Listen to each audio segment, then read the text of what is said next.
কুড়িটা বেলি ব্রাশের কনসেপ্ট দেবো, নলেজ দেবো বলতে গেলে, কোন ব্রাশ কোন কাজে আমরা ইউজ করতে পারবো।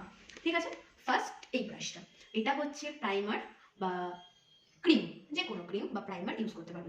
এটা হচ্ছে ক্রিম বেস সেট করার জন্য বা অ্যাপ্লিকেশনের জন্য, ক্রিম যেটা ফেসে আমরা অ্যাপ্লাই করবো, এই ব্রাশটা আমরা ইউজ। এটা হচ্ছে ফাউন্ডেশন অ্যাপ্লিকেশনের ব্রাশ, আমরা এটা ফেসে ফাউন্ডেশন অ্যাপ্লিকেশনের জন্য এই ব্রাশটা ইউজ করে থাকতে পারি। এটাকে আমরা পাউডার ব্রাশ হিসেবে বলে থাকি, কারণ এটা আমরা পাউডারটাকে সেট করার জন্য আমরা এটা ইউজ করে থাকি এই ব্রাশটা, তাই এটা হলো পাউডার ব্রাশ। ব্রাশটা হচ্ছে একটু আর্চ টাইপের, সবাই দেখতে পাচ্ছ এটা একটু আর্চ টাইপের, ট্রায়াঙ্গুলার শেপে আছে, তাই তো? দেখতে পাচ্ছ সবাই নিশ্চয়ই। এটা হলো একটা ব্রাশ যেটা আমাদের কন্ট্রোলিং এর হিসেবে ইউজ করে থাকতে পারি। এটা হলো কন্ট্রোলিং ব্রাশ, সেটা ক্রিম কন্ট্রোলিং হোক বা পাউডার কন্ট্রোলিং হোক, সেটা আমরা কন্ট্রোলিং ব্রাশ হিসেবে ইউজ করে থাকতে পারি। ব্লাশারের ব্রাশ, ঠিক আছে, এটা আমরা ব্লাশারের ব্রাশ হিসেবে ইউজ করতে পারি। এটা হচ্ছে বিগ ব্রাশ, আর এটা একটা সেম একটা স্মল ব্রাশ আছে এইটা, যেটা আমরা কনসিলার ব্রাশ বা পাউডার সেটিং করার ব্রাশ হিসেবে ইউজ করে থাকতে পারি। দুটো ব্রাশই সেম, একটা ছোট একটা বড়, ঠিক আছে, দুটো আমরা ব্লাশারও ইউজ করে থাকতে পারি। হলো হাইলাইটার ব্রাশ, যেটা আমরা হাইলাইটারের জন্য ইউজ করে থাকতে পারি। ঠিক আছে, আমরা এটা হাইলাইটার ইউজের জন্য এই ব্রাশটা ইউজ করব। এটা হচ্ছে ফেসে কালার কারেক্টিং এর ব্রাশ, আমরা এটা কালার কারেক্টিং এর জন্য ইউজ করে থাকতে পারি। এটা আমরা শিমার শ্যাডো বা ম্যাট শ্যাডো এইসব আমরা আইতে করে থাকি, তো এই ব্রাশটা আমরা ইউজ করে থাকি, মানে আই মেকআপে যে আমরা শিমার দিয়ে থাকি, এটা এভাবে এই ব্রাশের সাহায্যে আমরা ইউজ করে থাকতে পারি।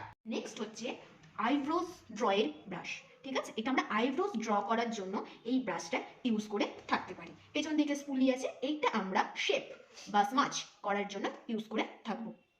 এই ব্রাশটা হলো লাইনার ব্রাশ, আমরা এই ব্রাশটা আইলাইনার বা লাইনার পরাতে এই ব্রাশটা ইউজ করব। এই ব্রাশটা আমরা আমরা আই মেকআপে কনসিলার বা কাট ক্রিজ করার জন্য এই ব্রাশটা আমরা ইউজ করে থাকতে পারি। মানে আই মেকআপে যখন আমরা করব তার আগে কনসিলার দিতে হয়, বা আই মেকআপ করার সময় যে আমরা কাট ক্রিজ করে থাকি, এই ব্রাশটা ইউজ করতে পারি।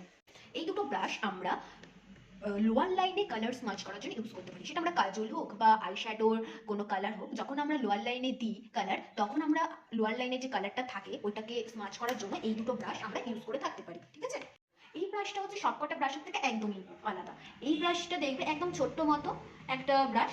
এই ব্রাশটা মেনলি আইব্রোজের ইনার কর্নার হাইলাইট করার জন্য ইউজ করা হয়, একদম অন্যরকম সবকটা ব্রাশের থেকে একদম ছোট্ট মতো এই ব্রাশটা হাইলাইট করার জন্য ইনার কর্নার আইব্রোজে ইউজ করা হয়ে থাকে।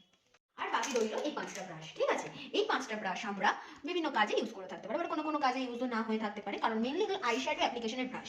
ঠিক আছে, কাট ক্রিজ করার পর যখন আমরা ইনার কর্নার আইব্রোজে যখন স্মাচ করতে হয়, তখন এই আই ব্রাশটা ব্যবহার করতে পারি। কোনো স্পেস অনুযায়ী এটা ইউজ করতে হয়, কারণ কার স্পেস কিরকম থাকে সেটা তো আইয়ের ওপর ডিপেন্ড করে না। কারোর স্পেস বেশি থাকছে তখন আমরা এই ছড়ানো ব্রাশটা ইউজ করতে পারি, কারোর স্পেস কম আছে তখন আমরা এইটা ইউজ করতে পারি। আর এটা হচ্ছে নোজ কন্ট্রোলিং এর ব্রাশ, আর এই দুটো আইশ্যাডো ব্রাশ, মানে আমরা বেশিরভাগ এগুলো আইব্রোজ অ্যাপ্লিকেশনের জন্য ইউজ করে থাকতে পারি। Thank you for watching this video.